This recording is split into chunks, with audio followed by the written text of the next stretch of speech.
Bref, j'ai eu envie d'un ciné-lifter. Je déconne, on va pas la regarder une deuxième fois. En tout cas, j'espère que ça vous a plu, parce que ça m'a pris un sacré bout de temps. Et c'était presque aussi marrant à faire que de piloter ça.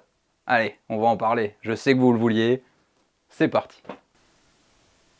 Quand on est professionnel, on est parfois obligé d'utiliser plusieurs types de drones. Aussi bien des tout petits, qui vont pouvoir se faufiler un peu partout, que des plus gros, qui vont pouvoir capter de belles images. L'avantage des tout petits drones, c'est vraiment ça, pouvoir se faufiler et faire des plans qui vont changer de l'ordinaire. On va passer de la vision classique des gens, de voir un caméraman avec sa caméra sur l'épaule, à un tout petit objet qui va pouvoir filmer des images parfois de très bonne qualité, avec des plans super surprenants. Je vous avoue que la première fois que j'ai filmé quelque chose avec ça, le client était surpris. Ce qui est bien, c'est qu'on peut les faire de quasiment toutes les tailles. Aussi bien un tout petit en 2 pouces, qui pouvait porter une magnifique GoPro Session à l'époque, les 3 pouces, qui sont devenus assez mainstream et pas mal utilisés, surtout par les gens qui n'ont pas des énormes espaces pour voler, le 4 pouces, que moi j'ai adoré, parce qu'il offre vraiment un compromis entre la puissance d'un 5 pouces et la légèreté et la petite taille d'un 3 pouces. Bien évidemment, le 5 pouces, que tout le monde connaît, parfois poussé jusqu'à 6 pouces, pour avoir un peu plus de surface air, un peu plus de vitesse et d'accélération, ou pour finir, ce gros bébé qui là est monté en 7 pouces, mais qui peut aussi être monté en 8 pouces. Et quand on arrive à cette taille-là, on a un ciné-lifter. Mais c'est quoi un ciné-lifter? Tout est dans le nom. Lifter, lift, soulever. Le principe, c'est d'avoir un drone avec une grosse charge utile. Là, vous allez me dire, pourquoi? C'est simple. Tout l'intérêt, c'est de pouvoir sortir des plans en FPV, mais avec un vrai capteur et une vraie caméra. Et en passant, check la taille des batteries. Je veux dire. Sérieusement? Non mais c'est abusé. La taille des batteries m'a fait halluciner. Le truc pratique, c'est que je peux charger toutes mes petites batteries avec une seule grosse quand je suis sur le terrain. Et le ciné-lifter, c'est pour qui? Que ce soit en S1 pour les pros ou en catégorie ouverte, il n'y a pas vraiment beaucoup de soucis à faire voler une machine comme celle-ci. Pour le moment, vous serez limité à la sous-catégorie A3. L'avantage du Turtle V2 comme il est là, c'est qu'il devrait recevoir un marquage CE C2, ce qui fait qu'on aurait le droit de voler avec en catégorie A2.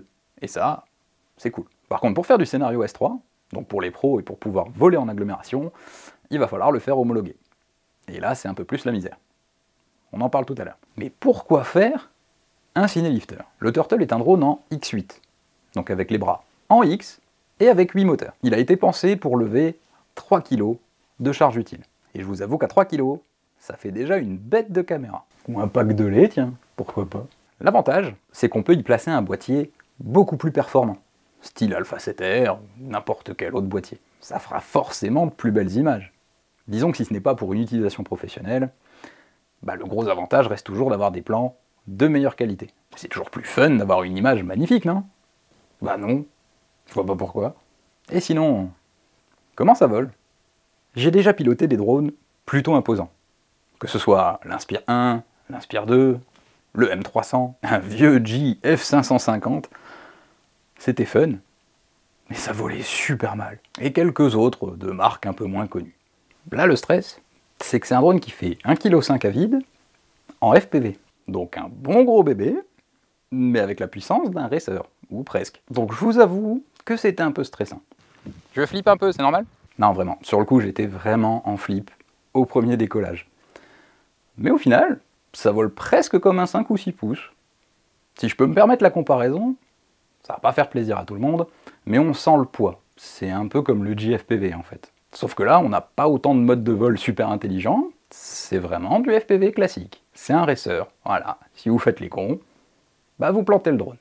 Au final, je me suis assez vite habitué au poids de la machine, parce qu'il y a quand même une patate de fou malade. Surtout que je le pilotais sans une grosse caméra dessus. Donc uniquement en ordre de vol, avec la grosse batterie et pas de grosse caméra, puisque la Insta360 One X2 que j'avais mis dessus ne pèse pas énormément, donc on va pas appeler ça une charge, je vous avoue que les split S, les rolls, les flips, quasiment tout passait. J'étais pas super à l'aise, mais ça passait. D'ailleurs c'est assez fou, mais on évitera les vols tout droit avec ce genre de bébé. Ça vibre pas mal, ça a déjà une énorme prise au vent de base, alors imaginez avec une grosse caméra carrée dessus, et là on n'a ni RSGO, ni l'hyper smooth des GoPro. Tout dans le skill. Même SteadyXP, la formule de stabilisation pour les caméras professionnelles peut avoir du mal avec les petites vibrations haute fréquence qu'on peut avoir avec les drones. Mais en quoi elle est galère cette homologation S3 ? Là vous allez avoir un drone qui va être à plus de 2 kg en ordre de vol. Ça veut dire le drone, sa batterie et la caméra. Bah ouais, si on part du principe que le drone peut porter 3 kg, allez, on va dire 800 grammes de batterie, 2 kg de caméra, bah on est déjà au-dessus des 2 kg, hein. Et pourtant elle vole même pas encore la caméra. Donc le S3 en agglomération, c'est ça. Au-dessus de 2 kg, parachute obligatoire. Sachant que l'alimentation du parachute doit être indépendante de celle du drone. Le parachute doit être effectif en moins de 15 mètres et avoir une force à l'impact au sol de moins de 69 joules. Bon, on est d'accord, même pour moi ça veut pas dire grand chose 69 joules. Mais bon, on va essayer de respecter la loi quoi. Le déclenchement du parachute doit automatiquement provoquer l'arrêt des moteurs. Donc soit un coupe-circuit intégré au parachute, soit un coupe-circuit qui va fonctionner en jonction avec lui. La chute du drone doit être automatiquement signalée par un bip sonore, et surtout le parachute doit être éjecté. Il n'a pas le droit de se déployer. On ne peut pas donc avoir de parachute qui fonctionne grâce à la gravité. Et bien évidemment, on est censé pouvoir vérifier le fonctionnement des parachutes au sol. Un coupe-circuit indépendant, donc vous allez me dire, oui, avec quasiment tous les firmware, si on désarme, ça coupe tout. Non, il faut que ce soit indépendant de la radio et du drone. Une identification numérique à distance, ça vous allez me dire, il fait plus de 800 grammes, donc on doit y passer. Et une attestation de conception type. L'avantage c'est qu'en S1, elle n'est pas obligatoire pour les drones de moins de 25 kg. On a encore de la marge. En S3 par contre, il en faut une. Dans la mesure où ce n'est pas un drone fabriqué en série, et ben c'est un dossier à monter qui est plutôt compliqué et qui doit se négocier avec la DGAC. Cette frame, le Turtle V2 que je vous montre depuis le début, a été faite par Laurent Athénol. Donc déjà, un grand merci à toi.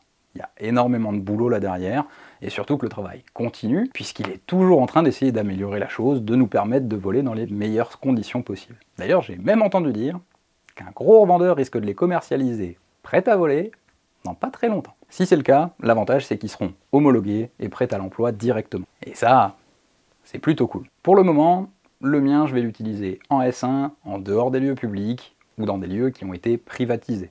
Comme ça, pas de souci d'homologation, je peux voler tranquille. Bah ouais, c'est bien beau d'avoir un drone pareil, mais maintenant il va falloir s'entraîner. Prenez un drone à 1500 €, vous mettez dessus une caméra à 1500 € parce que j'ai pas de caméra à 10 000 moi, bah vous sortez pas ça en FPV, en manuel, sans être 100% sûr de votre drone et de vos compétences. Donc voilà, un cinélifter, c'est ça. C'est gros, c'est cher, mais ça fait des images de fou. J'espère que ça vous a plu, que vous en avez appris un peu plus sur le cinélifter, comment ça marche, les règles, et surtout si vous avez aimé la vidéo, n'hésitez pas à lâcher un pouce en l'air, mettre un commentaire, vous abonner, et on se retrouve bientôt pour la prochaine vidéo. Allez, ciao les pilotes, bon vol.